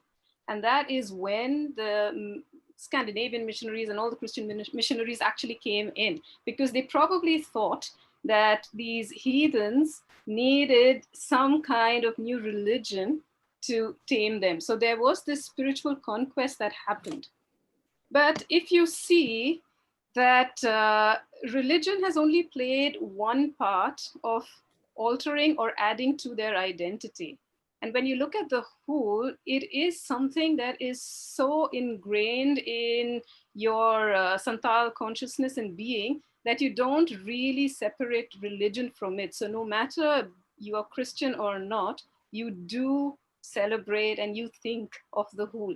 And especially now with the new generation and the current generation like mine, where there is this revival of this resurgence of celebrating, you know, where you celebrate, how you celebrate. Everyone is going to Bhognadi and everybody plans for 30th June like people plan for New Year's Eve, you know. So that's what happens. So regardless of what religion you are, the whole means something really, really critical to your being as a Santal.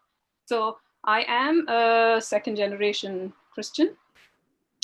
I'm not religious, that's besides the point. But then it's important because I grew up in a family where my father's a pastor. So how the mission and the church played a role in Santals is another debate. But for my father as well, it is something that's very important. So I remember when I began my work with Aadivani, we were invited to St. Xavier's College, and that was the first time I shared the stage with my father on the occasion of the Santal Hul. And we were both speaking, and he speaks before me, but once I finished speaking, and he just tells me that in one generation, how our thought processes have developed. And he was like, just so proud of me. But I'm saying that here was a pastor, ordained pastor, but that doesn't take away the Santalness from him. So he is Christian, but that's just one aspect of his identity. Yeah. Okay. I would like to respond a bit. Yeah. Yes, yes. Like for the participants here as well, because I mean, it is important to keep in mind the dates, the years. I mean, Hul had happened in 1855, 56, 57, even 58 as well. I mean, it was not something that had spontaneously happened and then stopped spontaneously. It was a continuous process. And the missionaries came in around 1890 or 18, later than the Hul. So the consciousness of Hul had already been there when the first missionaries came in. So I think that does have a role to play as how Hul is conceived throughout, irrespective of religion. Yes. Yeah, that's what I think was needed. Thank you so much. There's a question for Regina here from our colleague Ivy Hansda. Her question is, what do you think should be the structure and nature of academia to encourage more participants from indigenous cultures and inspire them to write about their community and traditions? So what's your vision statement? Oh, thanks, Ivy, for your question. I think the answer has to come from both, addressing the structural reasons and at an individual level. And I'll start with the structural reasons. So essentially first recognizing and valuing Adivasi lives, that we have value to contribute in the society. And as I said, concepts around sustainability, resilience, these are concepts that Adivasis can lead in the global debate, but we don't. And it is largely has to do with how our education system is, whether you go to a missionary school or whether you go to a government mediated school. There is no way there is conversation about our lives and how we could contribute. Now, take, for example, like I studied in a convent educated school. And as I said, Ruby and Rahi talked about, how the Hul was there in the subconsciousness. but there are many Adivasi Santals.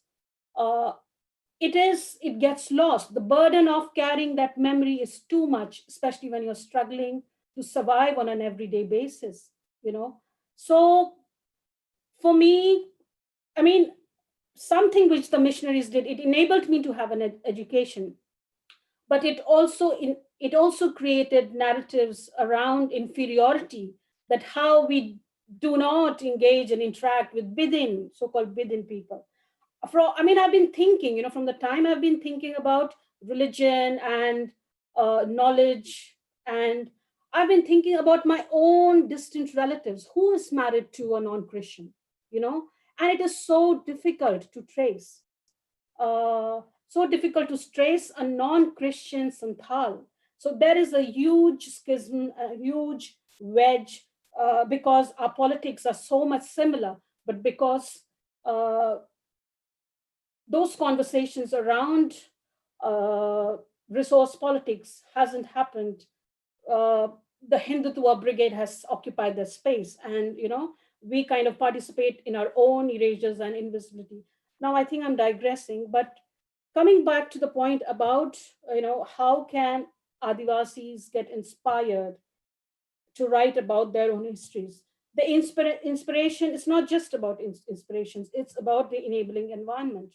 Now take, for examples, the government-supported ashram schools in all the remote areas.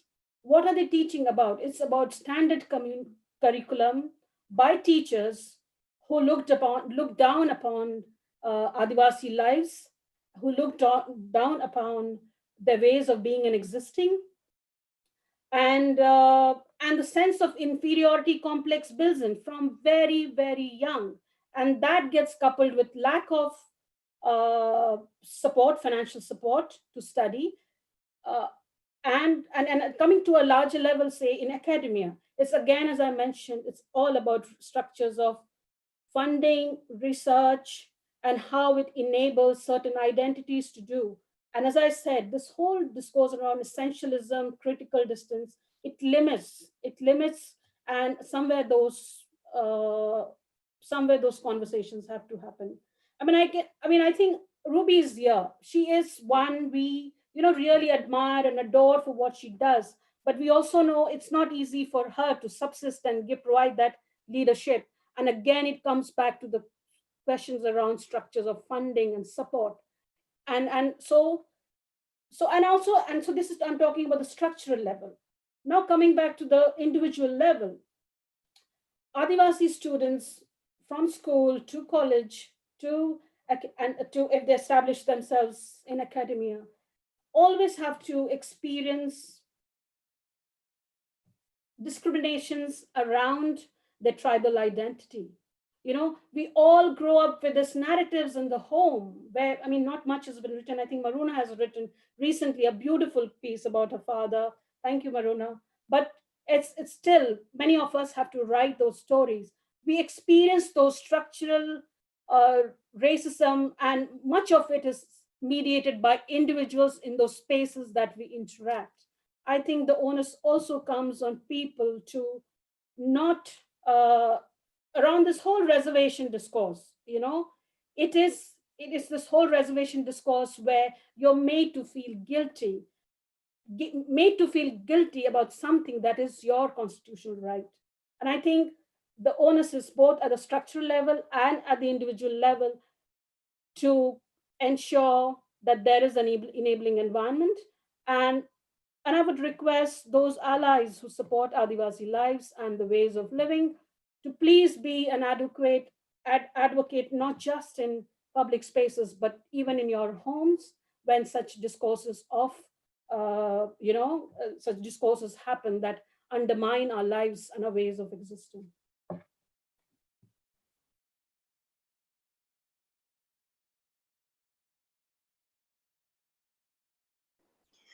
Thank you so much, Regina. A request to all of the speakers. A lot of people are asking everybody, Shibuda, particularly about, what narratives might there be that they can read about the role of women in the whole, or the role of Santali women, if there are, also, if there's poetry, fiction, performance, traditions, perhaps.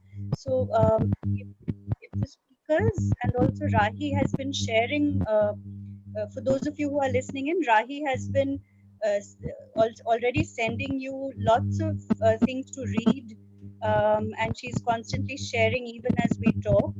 But apart from that, a request to Shibuda and all of the speakers, if there are any particular books that you would want, particularly non-Santali people, as a kind of things to start reading, definitely it would be a great help. The request from many people listening in right now, and there are tons of questions, technical questions on linguistics and subaltern studies and all of that, but none of which necessarily relates to the whole. And today we're focused on the whole.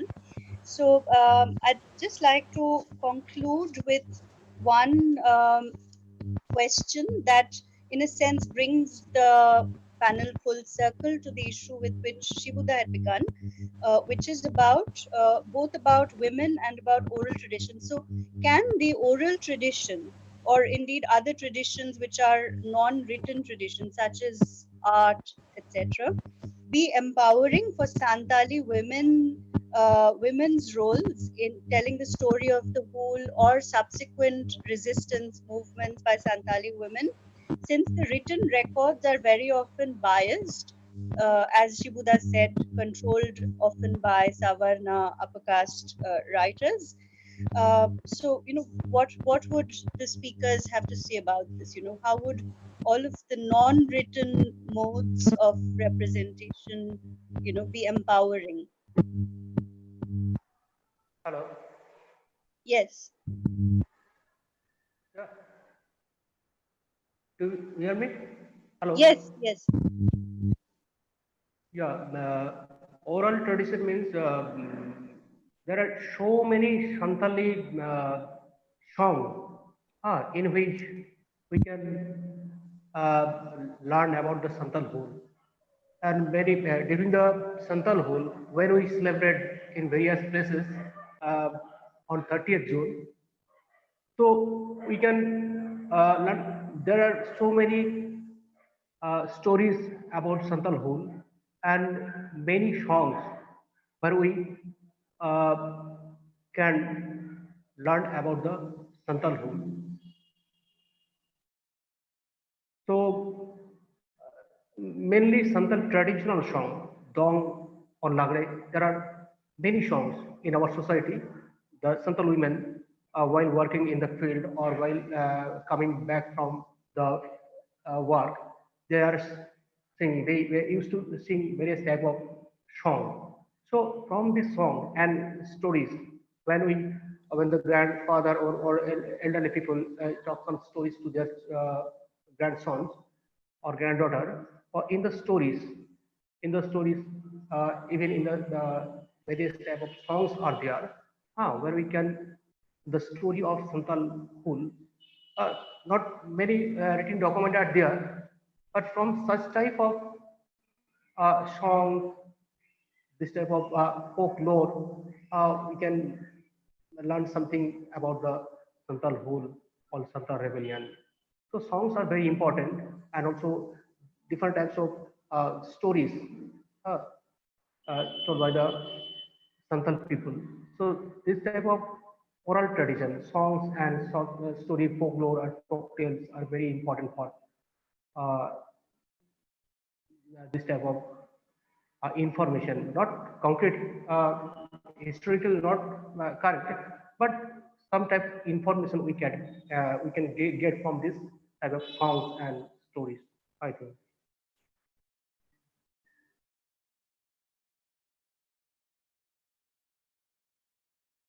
Indeed, Would any please, of yeah. the would any of the other speakers also like to add something about alternative modes of representation, cultural expression that might provide and empowering alternative history or parallel histories.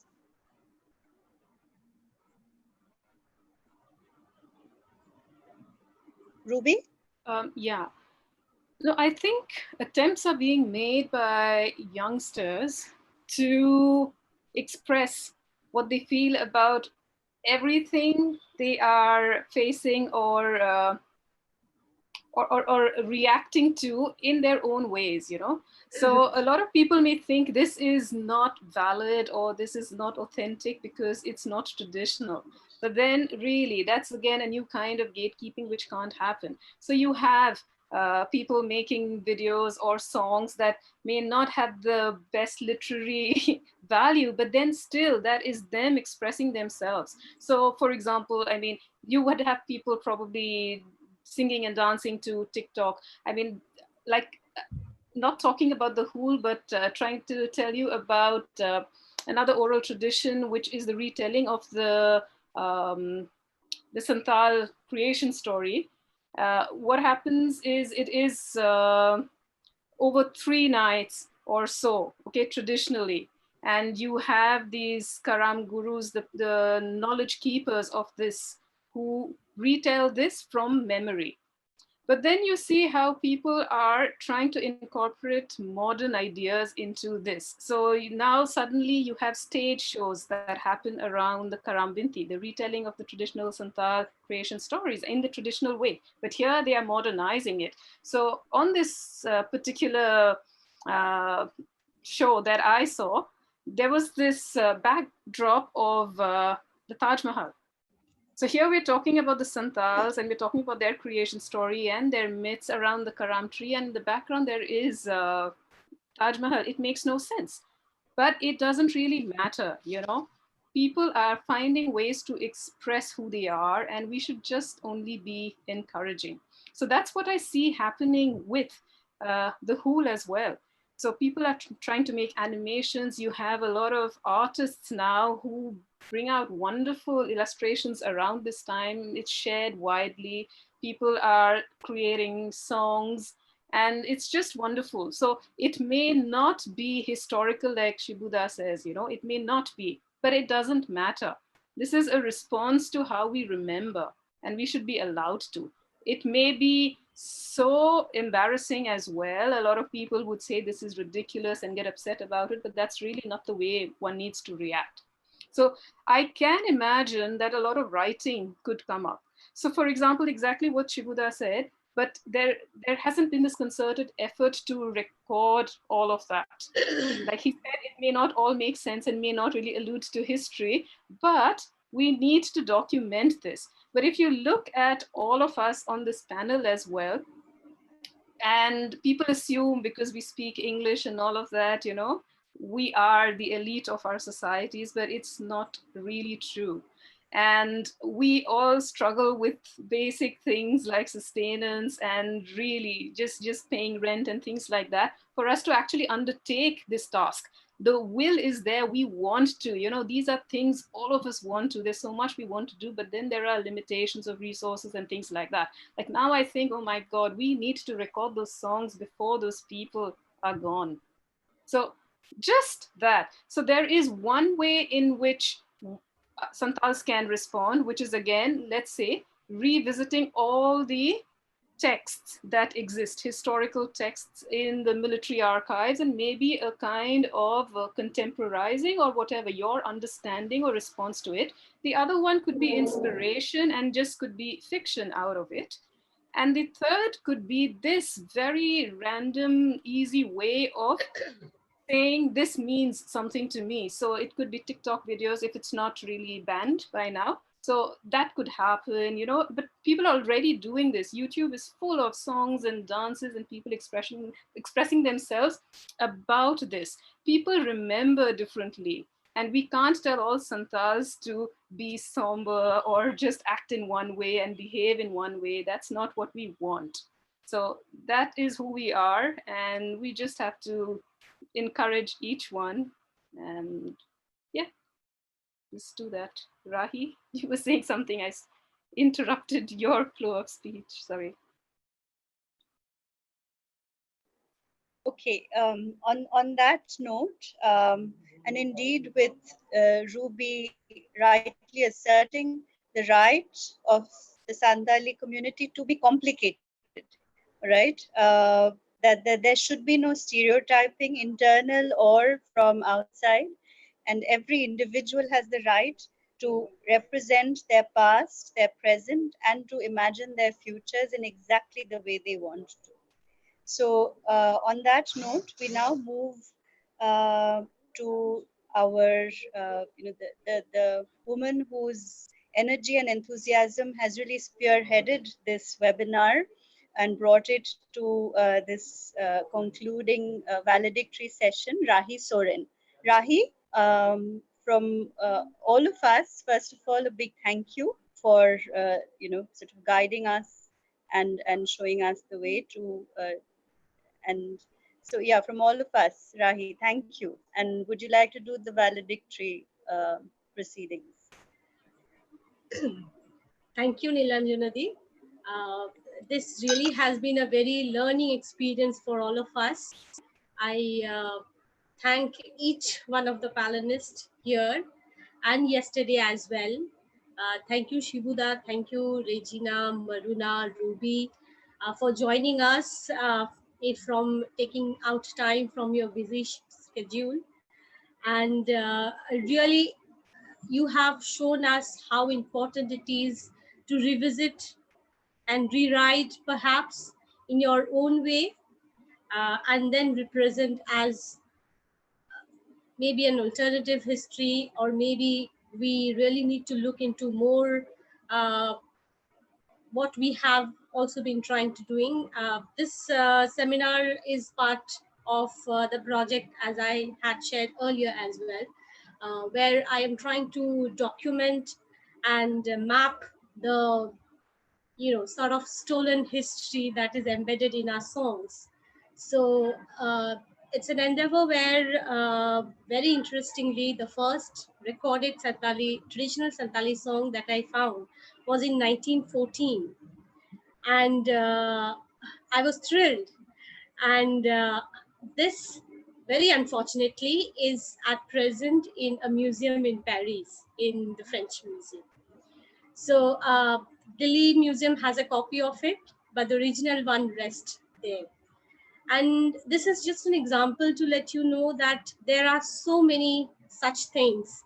And now there's issues of copyright, who owns what.